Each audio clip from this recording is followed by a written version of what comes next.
नमस्कार। आप सभी का जीएस सिग्मा पाठशाला में आज का जो टॉपिक है हमारा गुप्त साम्राज्य, जो कि 311 एडी से लेके 550 एडी तक चली। गुप्त साम्राज्य का उदय तीसरी सदी के अंत में प्रयाग के निकट कौशाम्बी में हुआ। कुषाणों के सामंत आरंभिक राज्य जो इनका था, जो कि यूपी और बिहार था गुप्त साम्राज्य का। और इनके बारे में जो हमारे को स्रोत है वो कहाँ से मिलते हैं? साहित्यिक स्रोत जो है पुराण से, कालिदास की कृतियाँ, शूद्रक, मृच्छकट्टिकम, चारुदत्त और वसंत सेना प्रेम कथा जो है उसके बारे में पता चलता है उसमें साहित्यिक में। वात्स्यायन का कामसूत्र में भी गुप्त साम्राज्य के बारे में पता चलता है। अब इनका हमारे को पुरातात्विक स्रोत जो कि हमें कैसे पता चलता है? समुद्र, जो कि प्रयाग प्रशस्ति जो है उसके बारे में मिलता है। मेहरौली स्तंभ लेख जो कि चंद्रगुप्त द्वितीय के का है, वहाँ से मिलता है। जूनागढ़ अभिलेख, सकंदगुप्त की चर्चा उसमें है। ऐरन अभिलेख भानुगुप्त का, जो कि प्रथम बार जिसमें सती प्रथा का अभिलेख्य साक्ष्य मिला है। और इसके गुप्त साम्राज्य के जो संस्थापक है वो कौन थे? श्री गुप्त, जिसे गुटोत्कच कहा जाता है।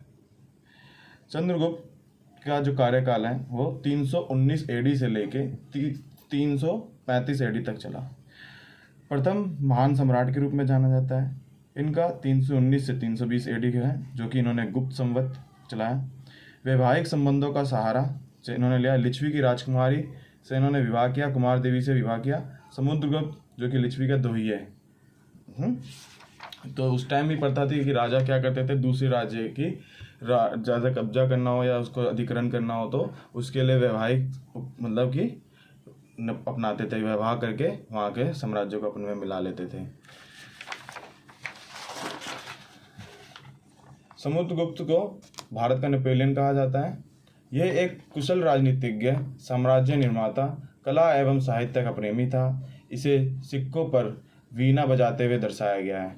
इसके दरबारी कवि हरिसेन ने अशोक के इलाहाबाद अभिलेख पर प्रयाग प्रशस्ति लिखी है, जिसमें समुद्रगुप्त की विजय के सूचना मिलती है। स्मिथ महोदय ने इसकी निरंतर विजय देखते हुए इसे भारत का नेपोलियन कहा।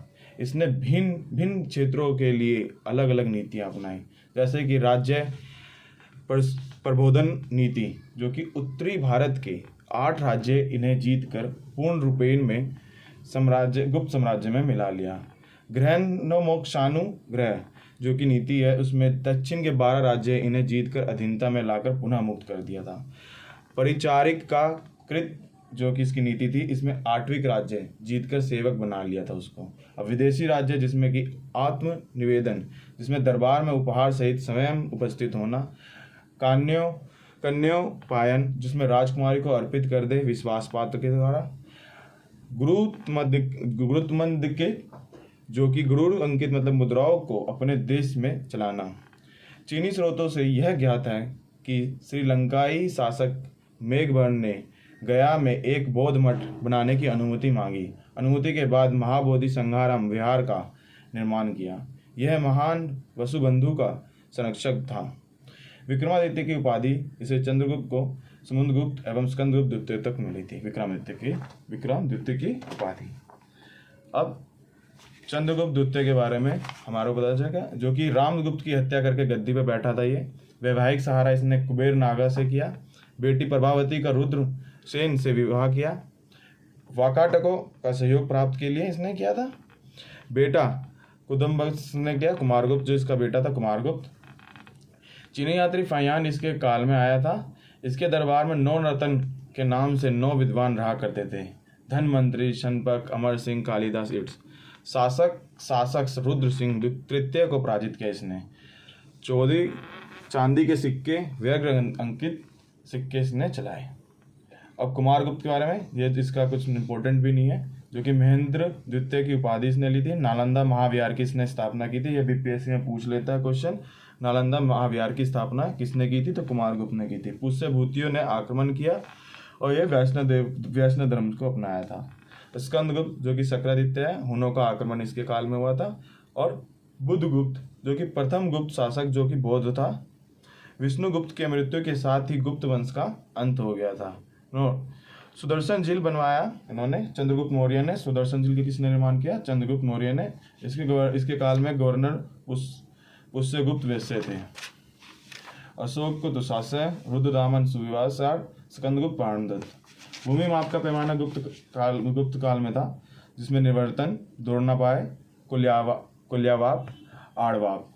गुप्त प्रशासन जो कि विकेंद्रीकरण था, जिसमें कि साम्राज्य प्रथम पे था, फिर प्रांत जो कि भुक्ति कहा जाता था, उपरिक्त महाराज कहा जाता था। इसमें जिला इसमें होता था विषय, जिसे विषयवंती नियुक्ति उपरिक्त के द्वारा किया जाता है, उपरिक्त द्वारा नियुक्ति जिला अधिकारी की किया जाता है। ग्राम समूह जो कि वीथी कहता था, विधिपति जो क्षेत्रीय तत्वों की भागीदारी करता था।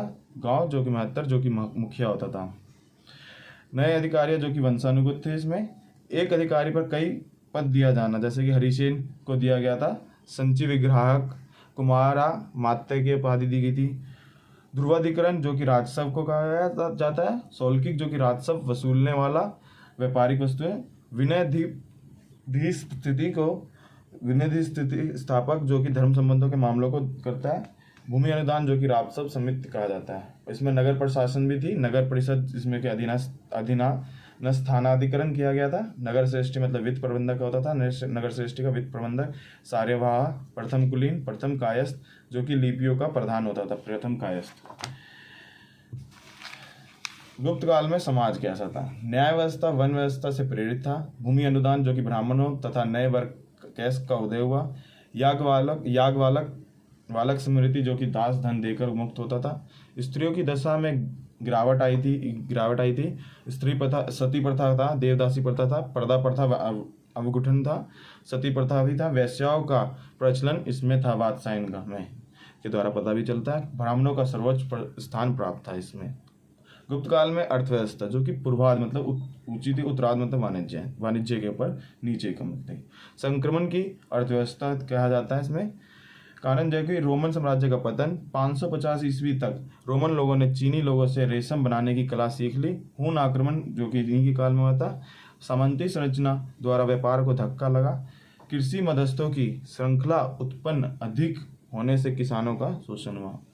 गुप्त काल में धर्म जो कि ब्राह्मणवादी पूर्ण स्थान था। यज्ञ की पद्धति परम थी।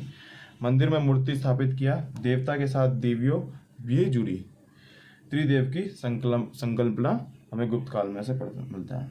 सर दर्शन जो कि न्याय दर्शन जो कि गौतम मुनि द्वारा होता है, जो कि तर्क पर आधारित न्याय दर्शन। शब्दावली है कुछ। वैसैनिक जो कि उल्लुक जो कि कनक जो कि भौतिक विज्ञान को कहा जाता है। सांख्य दर्शन जो कि कपिल मूर्ति ने सांख्य दर्शन की रचना की थी, जिसका जगत मतलब ईश्वर द्वैतवादी के पर। योग दर्शन जो कि पतंजलि जो कि शरीर विज्ञान के लिए होता है। मीमांसा दर्शन जो कि पूर्व मीमांसा जैमिनी वैदिक कर्मकांडों के लिए वकालत होते हैं। उत्तर मीमांसा जो कि ज्ञान पर बल, वादरायण शंकराचार्य। विज्ञान एवं तकनीक आर्यभट्ट के सूर्य ग्रहण चंद्र ग्रहण के बारे में पता चला। सूर्य परिवार में सूर्य केंद्र में रहता है तथा अन्य ग्रह चक्कर लगाते हैं। पाइथागोरस का मान का दशमलव में 3 अंक तक। त्रिभुज का क्षेत्रफल, जीरो का आविष्कार आर्यभट्टीय पुस्तक का गुप्त काल में हुआ था। ब्रह्मगुप्त जो कि गुरुत्वाकर्षण के बारे में ज्ञाता था। ब्रह्म सिद्धांत इसने दिया था। खंड खाड्य के मतलब कि इसकी पुस्तक है। चिकित्सा विज्ञान जो कि उसके में है धन्वंतरी और चक्र पानीतत्व ज्योतिष इसमें थे। ब्रह्ममिहिर जो कि खगोल शास्त्री को कहा जाता है। महरौली का लौह स्तंभ रसायन विज्ञान द्वारा है। कालिदास की रचना रघुवंश, कुमार संवन, मेघदूत, ऋतु संहार, अभिज्ञान शकुंतलम, मालकी स्त्रोत्रम जो कि गुप्त काल के कुछ शब्दावली भी है और उनके अर्थ भी बताती हैं, जो कि बीपीएससी के आपके एग्जाम में पूछेगा। आप सभी अच्छे से फ्लूसेंट और जो भी बुक है NCERT उसको फॉलो करो। पेपर का एग्ज़ाम डेट जल्दी फॉर्म फिलअप होने वाला है। एग्ज़ाम डेट तो आ ही चुकी है, 30 सितंबर को एग्ज़ाम होना है, जो कि 69 बीपीएससी। आप सभी को ऑल द बेस्ट और करंट अफेयर पढ़ते रहें और PY की क्वेश्चन करते रहें। जय हिंद।